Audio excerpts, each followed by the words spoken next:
अस्सलाम वालेकुम, मैं आपका होस्ट वक्कास असगर। दोस्तों, अराइवल डे के बाद फर्स्ट डे जो आपका ISSB का होता है उसमें कौन कौन से आपके टेस्ट होते हैं और कौन कौन सी चीज़ें जो उल्ट बताई जाती हैं लेकिन आपने वहाँ पर सही करनी है, वो इस वीडियो में डिस्कस करेंगे। सबसे पहले मैं आपको बताता चलूँ कि टाइम के बारे में बड़ी कन्फ्यूज़न होती है। मिसाल के तौर पर वैट का जो टेस्ट होता है उसमें आपको बताया जाता है कि एक वर्ड के लिए 10 सेकेंड है आपके पास, लेकिन ऑनेस्टली आई एम स्पीकिंग वहाँ पर 10 सेकेंड नहीं होते एक वर्ड के लिए।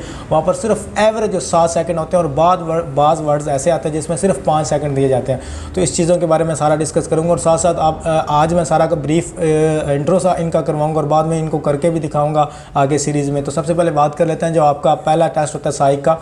पहले साइक का इंटरव्यू होता था, अब इंटरव्यू ख़त्म कर दिया गया। पहले स्क्रीनिंग टेस्ट होता था जिसमें वर्बल नॉन वर्बल होते थे। अगर पास होता है तो ISSB मज़ीद दे सकता है, अगर नहीं होता तो वहाँ से वापस कर दिया जाता था। लेकिन अब ऐसा नहीं होता। अब ना तो आपका इंटरव्यू होगा साइक का और ना ही आपका स्क्रीनिंग टेस्ट होगा, सिर्फ साइक का टेस्ट होगा। उसमें सबसे पहले वैट का होता है। वैट में आपको 100 सेंटेंस दिए जाते हैं। 100 सेंटेंस का हर वर्ड का जो आपने एक सेंटेंस बनाना होता है इंग्लिश में, तो वो आपको 10 सेकंड कहते हैं लेकिन वहाँ पर 7 सेकंड होते हैं। तो ये आपने कंप्लीट करना होता है। लेकिन वहाँ पर एक ध्यान रखनी है, जो आपने पेज पर गिनती लिखनी है 1 2 2 3, उस तरतीब के साथ साथ आपने सेंटेंस बताते जाना। उसके दूसरे नंबर पर आपको आते हैं उर्दू के 26 सेंटेंस, फिर उर्दू के 26 सेंटेंस, 2 सेट होते हैं। फिर इंग्लिश के 26 सेंटेंस, फिर इंग्लिश के 26 सेंटेंस, यानी कि 54 दोनों के उर्दू और इंग्लिश के भी 54 होते हैं और उर्दू के भी 54 होते हैं। उसके बाद आपको 4 पिक्चर स्टोरीज आती हैं। हर स्टोरी को मुकम्मल करने के लिए आपके पास 4 मिनट का टाइम होता है, ये बताया जाता है। लेकिन वहाँ पर 4 मिनट नहीं होते, वहाँ पर आपको 3 मिनट या 30 सेकंड दिए जाते हैं या 3 मिनट 20 सेकंड दिए जाते हैं। उसके बाद आपको आती हैं 2 पॉइंटर स्टोरीज़।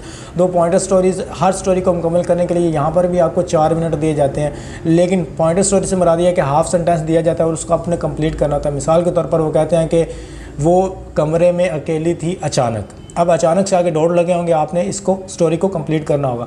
अब मैं इसको ऐसे कंप्लीट करूँगा, वो कमरे में अकेली थी और अचानक लाइट चलेगी। आगे जो भी मैं कोई बनाना चाहूँ तो बना सकता हूँ। इसके बाद आपका आ जाता है मैकेनिकल एप्टीट्यूड का टेस्ट। मैकेनिकल एप्टीट्यूड में आपको 50 क्वेश्चन दिए जाते हैं जिसमें नेगेटिव मार्किंग भी होती है और उसके सिर्फ आपको 15 मिनट दिए जाते हैं। कहाँ 15 मिनट का जाता है, लेकिन वहाँ पर भी आपको तकरीबन 13 मिनट दिए जाते हैं।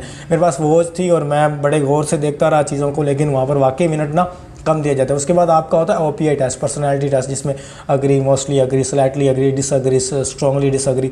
ये आपको कभी 150 दिए जाते हैं, कभी 120 दिए जाते हैं, जिसको आपने तकरीबन कहा तो आपको आधा घंटा जाता है, लेकिन इधर भी टाइम जो है ना वो बहुत कम होता है। उसके बाद फिर आपको 10 सिचुएशन के क्वेश्चन दिए जाते हैं। मिसाल के तौर पर हमें जो सिचुएशन का क्वेश्चन ये भी एक आया था कि एक लड़की है, वो उसके घर वाले नहीं उसकी शादी के लिए मान रहे, तो आप अगर उसकी जगह हों तो आप क्या करेंगे। इस तरह का कोई सिचुएशन का था। इस तरह की सिचुएशन भी मैं आपको ये सारी चीज़ें जो है ना वो करके दिखाऊंगा, लिख के सारी चीज़ें हल कैसे करते हैं। तो ये चीज़ें होती हैं, लेकिन वहाँ पर जो कन्फ्यूजन वाली चीज़ होती है कि टाइम मैनेजमेंट का हिसाब होता है। बताएंगे कुछ और होगा वहाँ पर कुछ, तो इन चीज़ों को आपने ज़हन में रखना है। तो ये सारी चीज़ें हम सीरीज़ वाइज करेंगे। तो अगर कोई चीज़ पूछनी है तो कमेंट बॉक्स में पूछ सकते हैं।